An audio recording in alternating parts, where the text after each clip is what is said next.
ఇంతకుముందు రకరకాల నిరాకరణాల గురించిన కరణీకరము అనే కొత్త పదం చెప్పాలి.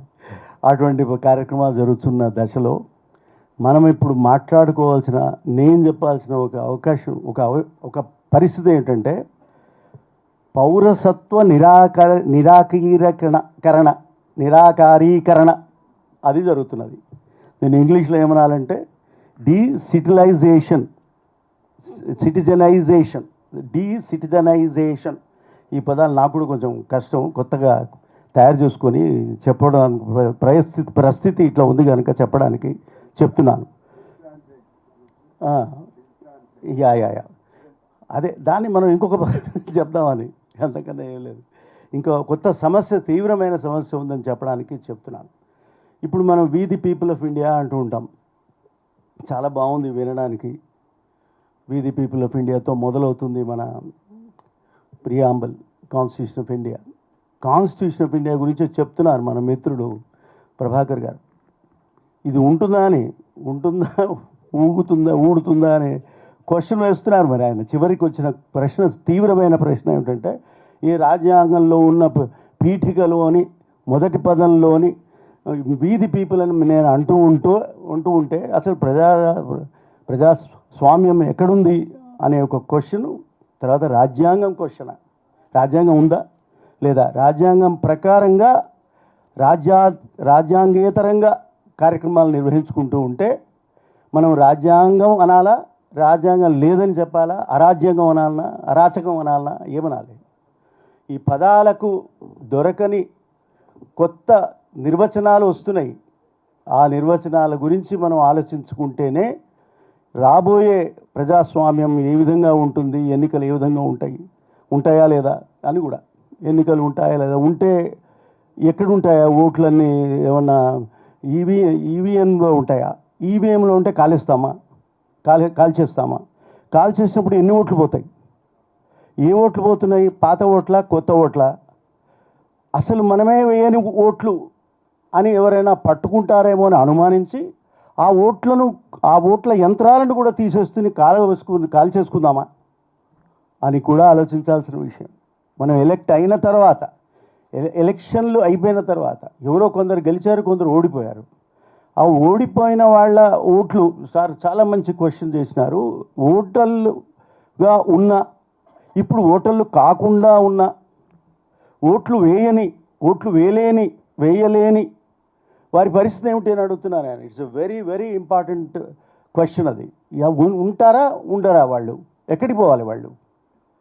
ఇప్పుడు అక్కడ మనం ఇక్కడి నుంచి మళ్ళీ మొదటి నుంచి వెళ్ళిపోవాలి. ఎక్కడికి వెళ్ళాలి? వీది పీపుల్ ఆఫ్ ఇండియా అంటున్నాం. ఇక్కడ ఇండియా అంటే ప్రపంచ ప్రజల దాంట్లో ఉండరు. మాకు కాన్స్టిట్యూషన్ ఆఫ్ ఇండియాలో రైట్ టు లైఫ్ దగ్గర వచ్చినప్పుడు we have the right to live అని ఉంటుంది. అంటే ఎవరు, ఇది ఇండియా వాళ్ళ, లేకపోతే ఇండియా నుంచి వేరే దేశం నుంచి వచ్చిన వాళ్ళకు కూడా హక్కు ఉందా లేదా? దాని జవాబు ఏమిటి? నో, ఓన్లీ ఫర్ సిటిజన్స్ అంటావా? ఫర్ ది పీపుల్ అంటావు. ఫర్ ది పీపుల్ అంటే ఏ పీపుల్? ఎక్కడి నుంచి వచ్చిన వాళ్ళైనా సరే, ఇక్కడ పుట్టి పెరిగి వచ్చి ఒక 2 రోజుల కోసమైనా వచ్చిన వాళ్ళు ఉండి చచ్చిపోవడానికి వచ్చారా అక్కడికి? చంపే అధికారం నీకుందా? బతికే అధికారం నీకు కూడా ఉందే, నాకు కూడా ఉందే, వాడికి కూడా ఉందే, ఏ దేశం నుంచి వచ్చిన వాడైనా ఉంది కదా అని పక్కన పడేస్తే, వీది పీపుల్ అనే క్వశ్చన్ యొక్క ఆ పదం యొక్క అర్థం మనకు అర్థమవుతుంది. వీది పీపుల్ ఆఫ్ ఇండియా అంటే వీది పీపుల్ ఆఫ్ ఇండియా అంటే నాన్ ఇండియన్ పీపుల్స్కి సంగతి ఏంటి అంటే, మళ్ళీ మీరు ఆర్టికల్ 21లోకి వచ్చిపోస్తాం, అక్కడికి వస్తాం. వచ్చి లేదు, it is the people, every person weather Indian or not, you have right to live అంటున్నాం. వీది పీపుల్ అన్నాం అని ఇక్కడ చివరికి వీది పీపుల్ అన్నాం. కనీసం మనం ఇప్పుడు ఎక్కడికి ఆగుతున్నాం, మళ్ళీ ఎక్కడికి ఆగిపోతున్నాం మనం? వీది సిటిజన్స్ అనే పరిస్థితికి వచ్చింది. వీది పీపుల్ ఆఫ్ ఇండియా అంటే సరిపోవట్లే, వీది సిటిజన్స్ ఆఫ్ ఇండియా అనాల్సి వస్తున్నది. నిజంగా కొన్ని చట్టాలు, కొన్ని హక్కులు, రాజ్యాంగంలో కొన్ని హక్కులు సిటిజన్స్కి ఉన్నాయి, కొన్ని పర్సన్స్కి ఉన్నాయి, అన్ని పర్సన్స్కి ఉన్నాయి. సిటిజన్స్కి ప్రత్యేకంగా కొన్ని, because he is my citizen, because he is our country's citizen, వీడికి ఇన్ని హక్కులు ఇస్తాను, ఇన్ని హక్కులు ఇస్తాను, ఇన్ని హక్కులు ఇస్తాను స్పష్టంగా మనము రాసుకుంటున్నాం. ఆర్టికల్ 19(1)A చదువుకోండి ఒకసారి. ఆర్టికల్ 19(1)A లేకపోతే రాజ్యాంగం ఉండదు. రాజ్యాంగం లేకపోతే వీధి పీపుల్ ఉండరు. వీధి పీపుల్ లేకపోతే మీరు ఇంకా చదువుకుంటూ ఉంటాం ఏమిటి, ఒకప్పుడు రాజ్యాంగం ఉండేది అని చదువుకునే పరిస్థితులకు వస్తాం. ఏ ఓటర్స్ అంటే వీధి పీపుల్ ఆఫ్ ఇండియాలో వీధి ఓటర్స్ అంటే ఎవరు? నెక్స్ట్ క్వశ్చన్, ఆధార్ ఉంటే సరిపోతుందండి? అన్నిటికీ ఆధార్ ఉండాలి, అన్నిటికీ ఆధార్ ఉండాలి కదా. అన్నిటికీ ఆధార్, మీరు రోజు ఎన్నిసార్లు ఆధార్ చూపిస్తారండి? చూస్తూనే ఉంటారు. ఆధారం అది లేకపోతే నిరాధారం. మన బతుకు ఏమిటో తెలియదు. ఆ ఆధారం, అసలు ఆధారం అనేది దాంట్లో ఏమిటి మనకు, ఇవి ఏమంటారు, ఈ చిలుకలు, ఇవి కూడా చూపుతారు, కళ్ళు కూడా చూపిస్తారు, వేళ్ళన్నీ చూపించాలి. ఏమిటి? కళ్ళు, కన్ను పాపలు చూపించాలి. 5-10 ఏళ్ళ ఇంకా నయం, నాకు 20 ఉన్నాయి, మరి ఏం చూపించాలో నాకు తెలియదు. అన్ని వేళ్ళు చూపించిన తర్వాత, అవి గుర్తించిన తర్వాత కూడా నేను ఆధార్ ఇవ్వను అంటే వాడి గతి ఏంటి? నా మెయిన్ క్వశ్చన్, అది ఇస్తావు, అది ఇచ్చి కూడా నువ్వు ఆధారం అంటాడు.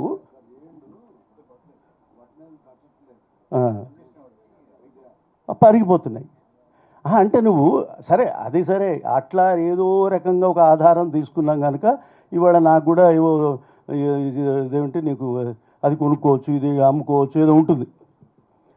కానీ ఒకవేళ నాకు ఏదో ఒక కారణం మీద ఆధార్ లేకపోతే నా పరిస్థితి ఏంటండి? రేషన్ కూడా ఇవ్వరు, తిండికి ఇవ్వరు. ఇప్పుడు అన్ని సిటిజన్లో కాదు, వాడు సిటిజనో కాదో తెలియదు, ఓటరో కాదో తెలియదు. అటువంటి దశలో ఉన్న వ్యక్తికి నువ్వు ఏమని వాడిని బతకనిస్తావు అనేది ప్రశ్న, ఆధార్ ప్రశ్న. తర్వాత పాస్పోర్ట్ అంటే, మనం పాస్పోర్ట్ ఇక్కడ నాకు లేదు పాస్పోర్ట్, మీకు లేదు, చాలామందికి లేదు. కానీ ఎక్కడికో వెళ్ళినప్పుడు పాస్పోర్ట్ వస్తే సిటిజన్ అంటాడు వాడు. He will say that is a citizen of India అంటాడు. అది మనం సిటిజనేనా? నమ్మే అవకాశం ఉందా, అనే అవకాశం ఉందా అంటే స్పష్టంగా హోమ్ మినిస్టర్ స్వయంగా చెప్పినాడు, నీకు పాస్పోర్ట్ ఉన్నంత మాత్రాన నీవు సిటిజన్ కాదు అన్నాడు. మరి నీకు గతి ఏంటి? నీకు ఇదేమిటి, పాస్పోర్ట్ ఉండదు, రేషన్ ఉండదు, ఆధార్ ఉండదు, ఓటర్ ఇది ఉండదు. నేను అక్కడికి వెళ్ళిపోతున్నా, నేను ఆ ఓటర్లను ఎట్లా తీసేస్తున్నాను సార్ బాగా వివరంగా మనకు చెప్పినారు. అసలు నీకు సిటిజన్ అనే విషయమే నీకు లేని పరిస్థితి వస్తూ ఉంటే, అసలు పర్సన్ అనడానికి కూడా, ఒక ప్రజ అనడానికి కూడా వీలైన దశలో నువ్వు వస్తూ ఉంటే, వీధి పీపుల్ ఆఫ్ ఇండియా అంటే వీధి వరల్డ్ అనాలన్నా, వీధి యూనియన్ వరల్డ్ అనాలన్నా, ఏమనాలి? ఎక్కడ వీధి? ఏ దేశం? నేను ఏ దేశం నుంచి వచ్చాను? సపోజ్ ఈయన బ్రహ్మాండమైన క్వశ్చన్, ఒకటి పెద్ద క్వశ్చన్ రేజ్ చేసినారు ప్రభాకర్ గారు. ఏమిటా క్వశ్చన్? ఒకవేళ మేము ఓట్లు లేని వాళ్ళము అని మీరు ఐడెంటిఫై చేస్తే వాడు ఎక్కడికి పోవాలి? Where is that he has to go? పోనీ సిటిజన్ అన్న అంటావా? నాకు ఓటు ఇచ్చావో ఇవ్వలేదో పోనీ, సిటిజన్ అంటావా? పోనీ అనాలి. ఎట్లా అంటావు సిటిజన్ అని? నీకు ఆధారం ఉన్నంత మాత్రాన సిటిజన్ ఇవ్వను, నీకు పాస్పోర్ట్ ఉన్నంత మాత్రాన మీకు సిటిజన్ ఉండదు, మీకు రేషన్ కావాలంటే రేషన్ ఇస్తాం తిను, కానీ సిటిజన్షిప్ ఇవ్వను. ఇట్లా అంటూ ఉంటే నేను సిటిజనా కాదా? 19(1)A నాకు అప్లై అవుతుందా కాదా? సిటిజన్ అయితే 19(1)A. ఒకవేళ మామూలు పర్సన్ అయితే, an ordinary person, the world over person, a person coming from other country, he's a person, is a more important personality is person. వాడి గతి ఏంటి? అంటే వాడిని అటు సిటిజను కావు, ఇటు ఓటరు కాదు, అటు ఆధారం నీకు ఉండదు. ఇక ఉన్నని వాడిని మీరు ఏమనాలి? వీధి పీపుల్ ఆఫ్ ఇండియా అంటే ఏమనాలి? ఇది పౌరసత్వ నిరాకరీకరణ జరుగుతున్నది. That is the most dangerous point that you are suppose to. We are discussing on sir SIR okay fine. సర్తో ఆగిపోదు, సర్తో ఆగిపోదు, సర్తో సమస్యలు మొదలవుతున్నాయి. అది బిగినింగ్ ఆఫ్ ది సర్. దాని వెంట ఏమున్నది, ఎన్పిఆర్ ఉంటుంది, దాని పక్కన ఎన్ఆర్సి ఉంటుంది, దాని పక్కన యాడ్ చేసి సిఏఏ ఉంటుంది. ఆ సిఏఏ ఉంచిన తర్వాత వీడు సిటిజనా కాదా అని వాళ్ళు నిర్ణయిస్తారు. ఎవరండి? ఇప్పుడు చెప్పారు కదా, మేము ఓటర్లం కదా సార్ మేము. ఇప్పుడు మనం ఏమంతా అనుకున్నాం, అబ్బా ఓటు వేస్తే చాలండి మనం బతికినట్టు. చాలామంది వరంగల్ లాంటి చిన్న చిన్న ప్రాంతాలు, లోకల్, ఇంకా ఏమనాలి దాని గ్రామాలలో వచ్చిన వాళ్ళు ఏమనుకుంటారు, మేము ఖచ్చితంగా ఓటేస్తాం. ఎందుకు ఓటేస్తామంటే, సార్ బతికున్న దానికి ఎగ్జాంపుల్ ఇదే కదా సార్, ఓటేయడమే కదా సార్. ఓటు వేసినా కనుక నేను బతుకున్నవాడిని. లేకపోతే నేను ఎక్కడి నుంచో వస్తాడు ఆయన, ఒక ఆయన నాకు చాలా మంచి మిత్రుడు ఆయన. ఎక్కడి నుంచో వస్తాడు, అమెరికా నుంచి ఎక్కడి నుంచో వస్తాడు. ఎందుకంటే వాడు ఓటింగ్ ఉంది నాకు, మళ్ళీ ఈలోగా నేను మళ్ళీ రాలేను కనుక ఇక్కడే ఉంటున్నాను, నేను ఇక్కడే ఉంటున్నా. ఏదో 6 నెలలకు నేను వచ్చిన, కానీ మధ్యలో తొందరగా వస్తాను, ఎన్నికలు వస్తున్నాయి కనుక. ఎందుకంటే నేను కనుక ఇవ్వకపోతే నన్ను సిటిజన్ అనే ఎవరు బతికున్నవారు అని కూడా ఆ ఊళ్ళో ఒప్పుకో. ఏమరా నువ్వు రాలేదా, ఈ ఊళ్ళో ఉండి నువ్వు ఓటు వేయలేదా, ఏం బతుకురా నీ బతుకు అని తిట్టే దశలో ఉన్నప్పుడు మనం వాడి యొక్క ఇండిపెండెన్స్ ఐడెంటిటీ ఎక్కడి నుంచి వస్తుంది? ఇంకెందుకు బతకడమేగా, చచ్చిపోవడమే అన్నట్టు. కానీ ఇప్పుడు నేను ఓటరే నేను కాదు అని ఒక 1,00,000 రూపాయలు సరే కొన్ని కోట్ల మంది గురించి చెప్తున్నారు, నెంబర్స్ ఇస్తున్నారు, భయంకరమైన నెంబర్స్ ఆర్ భయంకరమైనవి. ఆ భయంకరమైన నెంబర్స్లో కనుక మనం అర్థం చేసుకుంటూ ఆ నెంబర్ల వెనక జీవితం గురించి ఆలోచించండి. నెంబర్ల వెనక జీవితం, స్టాటిస్టిక్స్ వెనక జీవితం, స్టాటిస్టిక్స్లో నడుస్తున్న కథ జీవితం ఎక్కడుంది అనేది ఆలోచించుకోవాలి. అసలు ఇవన్నీ మీరు లేవనుకుపోతే, అసలు జీవించే హక్కే నాకు ఉందని నేను చెప్పలేకపోతే, జీవించే హక్కు కోసం ఉందా లేదా అని అడిగే ప్రశ్న వచ్చేసింది. జీవించే హక్కు మళ్ళీ ఆర్టికల్ 19 ఏవో మేమంతా 21 అని మేమంతా చదువుకోవడం, మేమంతా చెప్పడం, అది ఉంది అని మేము అనడం. ఒక ఆయన ఈ ఎమర్జెన్సీ కాలంలో ఒక క్వశ్చన్ వచ్చింది. ఏడిఎం జబర్పూల్ అనే కేసులో సుప్రీంకోర్టులో పెద్ద బెంచ్ ధర్మపీఠం చెప్పింది. ఏం చెప్పింది? ఒకవేళ పరిస్థితులు బాగులేకపోతే మిమ్మల్ని చంపే హక్కు కూడా మాకుంది అన్నాడు. ఏది? సుప్రీంకోర్టు చెప్పింది. ఎప్పటిదాకా? 50 ఏళ్ళు ఉంది అట్లా ఆ చట్టం, 50 ఏళ్ళు ఉంది. 50 ఏళ్ళు అంటే చంపే హక్కు నీకు ఇచ్చిన తర్వాత ఇక నేను బతకడం ఏమిటండి, ఎట్ట బతుకుతామండి? అంటే నా ఇష్టం అన్నమాట, నేను ఎప్పుడైనా చంపేస్తాను. అప్పుడు ఒక మహానుభావుడు హెచ్ఆర్ ఖన్నా అని ఒక మహానుభావుడు, మీరంతా కలిసి ఆయనకు నమస్కారం పెట్టుకోవాల్సిందే, అంత గొప్ప వ్యక్తి ఆయన అప్పటికి ఆయన చీఫ్ జస్టిస్ ఆఫ్ ఇండియా కావాల్సిన వ్యక్తి. కానీ ఈ జడ్జిమెంట్ ఏమన్నా అంటే, ఈ జడ్జిమెంట్లో ఆయన డిసెంట్ అంటే నేను ఒప్పుకోను, నువ్వు చెప్పే చట్టం, నువ్వు చెప్పే క్వశ్చన్ అసలు బతికించే హక్కు ఉంటేనే కదా మిగతా హక్కు అన్నీ ఉండేవి, నువ్వు ఎట్లా తీసేస్తున్నావు నువ్వు అది అని ఆయన క్వశ్చన్ చేసినాడు. చేస్తే మెజారిటీ వాళ్ళది, మైనారిటీ ఈయన. ఆ మైనారిటీలో ఉండి కూడా ఇటువంటి చట్టం నువ్వు చేస్తావా, ఇటువంటి సూత్రం తయారు చేస్తావా నువ్వు? కనుక వాడిని సీజీఐ కూడా వేయకుండా ఆపేశారు వీళ్ళు, ప్రభుత్వం వాళ్ళు. అయినా ఆయన పోతే పోయింది, కానీ ప్రజల జీవితానికి సంబంధించిన అద్భుతమైన సూత్రాన్ని నేను నిర్మించానని ఈ రాబోయే అన్ని రోజుల్లో వాళ్ళకి సంవత్సరాల్లో కూడా తెలుస్తుంది అని చెప్పాడు. నిజం. ఇవాళ వీఆర్ రిమెంబరింగ్, ఎంతోమంది సీజేఐలు వచ్చినారు, ఎంతోమంది సీజేఐలు పోతున్నారు. ఎన్నడు పోయారో నాకు లెక్కలేదు, నీకు అసలే లెక్కలేదు, లెక్క పెట్టాల్సిన అవసరమే లేదు. ఆయన ఎందుకు అయ్యాడో సీజేఐ మనకు తెలియదు, ఎందుకు వెళ్ళిపోయాడో మనకు తెలియదు. 4 రోజులు వస్తాడు, ఒక ఆయన 15 రోజులు వస్తాడు, ఒక 20 రోజులు వస్తాడు, 32 రోజులు వస్తాడు, నాకు ఎగ్జాక్ట్ రేట్లు నాకు తెలియదు, వెళతాడు. ఒక ఆయన వచ్చి, నువ్వు ఇప్పుడు మన మిత్రుడు పాట పాడాడు కదా, మంచి మిత్రుడు, ఎక్కడున్నాడు? ఏమైనా ఆ పేర్లు ఏమిటి చెప్పు? బొద్దింకలు అని మేము అందులో ఆర్టీఐ వాళ్ళు కూడా ఉన్నారు, నేను కూడా ఉన్నా. బొద్దింక, లేకపోతే ఇంకెవడో జిల్ల పురుగు అని ఇట్లా నాకు రకరకాల పేర్లు ఇస్తే, నువ్వు క్వశ్చన్ చేసిన వాడు, నువ్వు జిల్లింపు, నువ్వు కేసు పెట్టినవాడు, నువ్వు అంటే ఏమన్నా అది అటువంటి తిట్లు నాకు వినడానికి కూడా ఇష్టం లేదు, ఆ మాట అనడానికి కూడా ఇష్టం లేదు.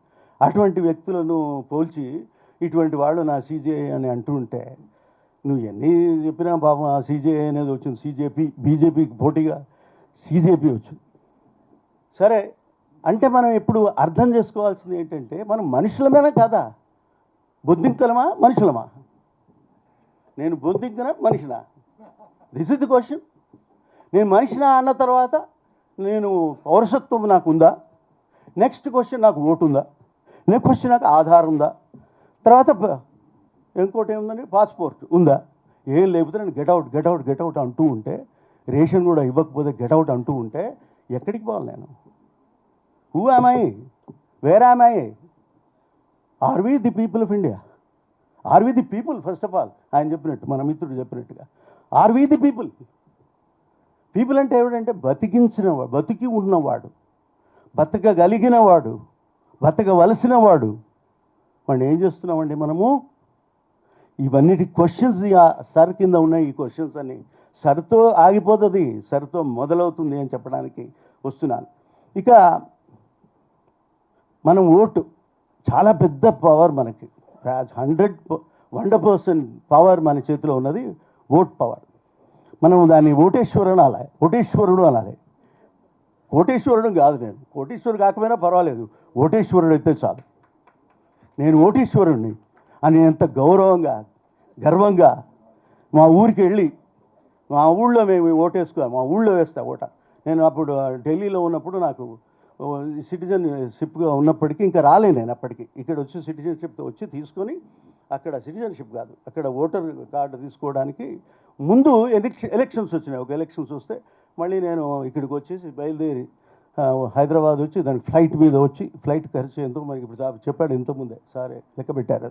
అక్కడికి పోయి నేను మా కుటుంబం అంతా అక్కడ ఉన్నప్పుడు మేము వెళ్ళి ఆ 10 మంది 4 వెళ్ళి కలిసి ఓట్లేసి వెళ్ళిపోయి మళ్ళీ ఓటింగ్ మార్చుకొని, ఈలోగా మళ్ళీ ఢిల్లీలో ఉన్న ఓట్లు మేము ఎప్పుడు ఎన్నికలు వస్తే అప్పుడు ఓట్లు వేసుకుని మళ్ళీ నేను ఢిల్లీకి ఢిల్లీ నుంచి హైదరాబాద్ వచ్చిన తర్వాత హైదరాబాద్లో మళ్ళీ నా ఓట్లు పెట్టించుకొని ఇంత నానా తంటాలు పడుతూ ఉంటే నా ఓటు పవర్ లేదని మా ప్రభాకర్ గారు మనకు ఏమిటి రుజువుతో చెప్పేస్తూ ఉంటే నాకు ఓటు ఉందా లేదా అనే పరిస్థితిలో మనం ఉంటే, నేను ఓటు వేస్తే ప్రభుత్వం వస్తుందని నేనంటూ ఉంటే, ఓటు వేయకపోయినా ప్రభుత్వం రాదు, ఇంకో కొత్త ప్రభుత్వం వస్తుంది అని మీరు చెప్తూ ఉంటే, what is that we are going to do now? What is that? నా ఓటు ఎటు జారిపోతున్నది, ఎటు పారిపోతున్నది నా ఓటు అనేది మన ముందున్న ఒక భయంకరమైన ప్రశ్న. సరే, ఓట్లు వేశారు, ఆ ఓట్ల కింద ఎవడో గెలిచాడు, ఎవడో ఓడిపోయాడు, పోయిందా అనుకుంటే నాకు 2 రోజుల క్రితం నేను ఆ న్యూస్ చదివితే మాత్రం ఎంత బాధ ఎంతంటే, వాడు ఎవడు ఏ క్యాలెండర్, ఏ ఎమ్మెల్యే, ఏ ఎంపీ నాకు అక్కర్లేదు, ఎవరైతే ఎంపీలతో నాకేం సంబంధం లేదు. ఇప్పుడు నువ్వు ఎంపీ అయినావు అనుకో, ఇప్పుడు ఏమైంది? నిన్నటి కథ, రెండింటి కథ, మొన్నటి కథ చూడు, ఏం కథ? నేను ఓటు వేయగలను, ఎంపీ కాగలను, నేను ఓటర్ని, కానీ నువ్వు ఒప్పుకోవు. ఏం ఒప్పుకోవు అంటే నాట్ అప్లికబుల్ అట. ఇటువంటి కొత్త పద్ధతి నేను ఎక్కడ కనపడలే నాకైతే. నాట్ అప్లికబుల్ అంటే నేను నిజం చెప్పలేదు, నిజం చెప్పాను, నిజం చెప్పవలసిన విషయం చెప్పనందుకు నాకు శిక్ష అంటే okay, I agree, I listen to it. కానీ నువ్వేమంటున్నావు? Non applicable. ఒరిజినల్ అంటే ఎలిజిబుల్ అంటలే, మిస్తమా చదవండి, ఇది ఏమో ఈ పదం మహాభయంకరమైన పదం ఇది. నాన్ అప్లికబుల్ అంటే అయిపోయా. ఇప్పుడు నాన్ అప్లికబుల్ అని నేను రిజెక్ట్ చేసి పడేస్తా, వెళ్ళిపోయాడు పాపం. గెలవవలసిన ఎంపీ ఇంకెవరో ఎంపీ అయ్యారు. ఏ పార్టీ కావాల్సిన ఎంపీ కాదనేవాడు ఆ పార్టీ కావాల్సిన వ్యక్తి బీజేపీ ఎంపీ అయిపోయి రాజ్యసభలో ఉండి రాబోయే 2 of the 3 ఏమంటారు, 2 ఏమంటుంది, 2 అది దాంట్లో నేను ఇట్లా ఒక్కొక్కడి గురించి లెక్కలు పెట్టుకుంటూ ఉంటే, నేను ఒక ఎంపీ గురించి నేను మాట్లాడితే సారు ఒక్కొక్క మనిషి గురించి చెప్తున్నాడు. ఒక్కొక్క మనిషి ఒక్కొక్క ఓటర్ గురించి చెప్తున్నాడు. నేను ఒక్కొక్క మనిషి గురించి ఇప్పుడు అడుగుతున్నాను. ఏడి ఆ ఒక్క మనిషి ఎవడుంటాడా? ఎవరా వాడు? ఓటీశ్వరుడా, కోటీశ్వరుడా, అసలు బతుకున్నవాడా, బతుకులేనివాడా? వాడెవడు? This is the question. So who will ఇంతకుముందు ఒక చట్టాల గురించి చెప్పాలి. సారు ఏమన్నాను, పండితుడు అని అంటుంటున్నారు. ఏం పండితులో నాకు తెలియదు, కానీ అన్యాయ పాండిత్యంలాగా అనిపిస్తోంది. న్యాయ పాండిత్యం అనిపించట్లేదు నాకు. అయితే ఇక్కడ ఏమొస్తుందంటే నాకు ప్రశ్న, నా ముందున్న ప్రశ్న ఏంటంటే, అప్పట్లో అసలు ఈ ఎలక్షన్ కమిషనర్స్ని ఎంపిక చేయడానికి ఒక చట్టం, మంచి చట్టం రావాలి అని అందరూ అనుకున్నారు. అందరూ అనుకుంటే సుప్రీంకోర్టు దాకా పోయింది. సుప్రీంకోర్టు అవునవును ఇప్పుడు ఉన్నది సరిగా లేదు, ఇప్పుడు మన చట్టం తయారు చేసి పెడదాం ఒక మంచి. సుప్రీంకోర్టు బ్రహ్మాండమైన జడ్జిమెంట్ ఇచ్చింది, చాలా మంచి జడ్జిమెంట్. అప్పుడప్పుడు మంచి జడ్జిమెంట్ చూస్తుంటాయి కదా, వచ్చింది. సార్ ఇంకా కొంచెం యాడ్ చేశారు, ఇంకా కొంచెం జాగ్రత్త పడ్డా నేను. పండితుడు అన్నారు కదా అని కొంచెం జాగ్రత్త. అక్కడ ఏమైంది, ఒక ప్రైమ్ మినిస్టర్, ఒక క్యాబినెట్ మినిస్టర్, ఒక అపోజిషన్ లీడర్, ఒక చీఫ్ జస్టిస్ ఆఫ్ ఇండియా లేదా ఆయన ప్రతినిధి ఉండాలి. అంటే నలుగురుతో మీకు వీళ్ళని ఎవరిని ఎలక్షన్ కమిషన్ని ఎంపిక చేయాలి అని చట్టం కాదు, తీర్పులాగా పెట్టారు. తీర్పు చాలా బలవంతమైంది, చట్టం కన్నా బలమైంది తీర్పు. ఆ తీర్పును మళ్ళీ కొట్టేయచ్చు. ఎట్లా కొట్టేయచ్చు? By parliament you can do that. And do you know what parliament has done? ఏమన్నదంటే, ఒక ఎంపీ, ఒక క్యాబినెట్ మినిస్టర్, ఒక ఏమంటారు ప్రతిపక్ష నాయకుడు అంటే ముగ్గురు అంటే ఒకరు ప్రధానమంత్రి గారు పాపం, రెండో వారు ఇంకా వారి పక్కనే ఉంటారు కదా, వారితోనే ఉంటారు.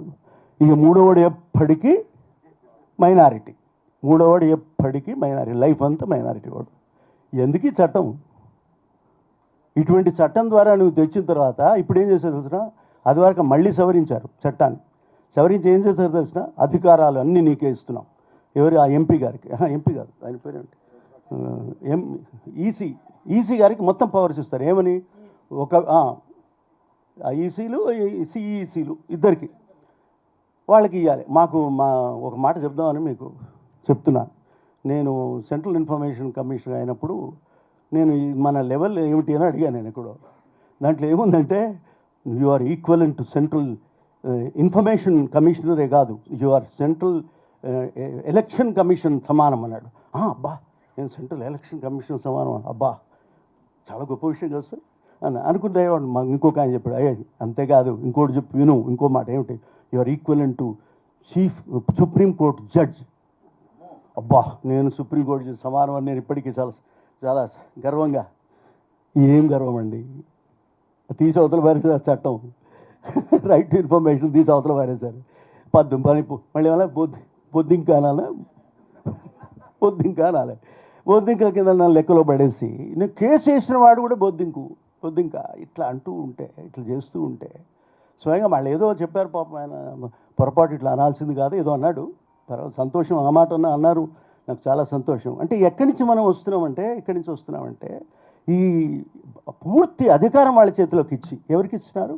ఈసీకి ఇచ్చేస్తే, ఈసీ నువ్వు చేయలేదనుకో, వద్దలేదనుకో, నేనేం చెప్పిన పాట నువ్వు వినలేదనుకో, జైలుకి పంపిస్తారు. జైలుకి చట్టంలో ఉంది, కొత్త చట్టంలో ఉంది. అంటే ఇప్పుడు మీరు అన్నారు కదా, ఒక ఏమంటారు రిటర్నింగ్ ఆఫీసర్. వాడేమో ఎవరికి రిటర్న్ అవుతాడో తెలియదు మనకు, ఎటు రిటర్న్ అవుతాడో తెలియదు. ఆ రిటర్నింగ్ ఆఫీసరు పై అధికారి కనుక వద్దని చెప్తే, నేను నా డిస్క్రిషన్ ప్రకారం వాడి నేను నాట్ అప్లికబుల్ అని ఇంతకుముందు ఒక చట్టం చెప్పాను, ఒక వ్యక్తి గురించి చెప్తున్నానే, మనుషులతో సంబంధం లేదు అంటే, నో నేనేం చెప్పానో అది రాయి, లేకపోతే నువ్వు జైలుకి పోతావు అంటే, ఇంకా డిస్క్రిషన్ ఏమున్నదండి? నీ డిస్క్రిషన్ లేదు, ఏమీ లేదు అక్కడ.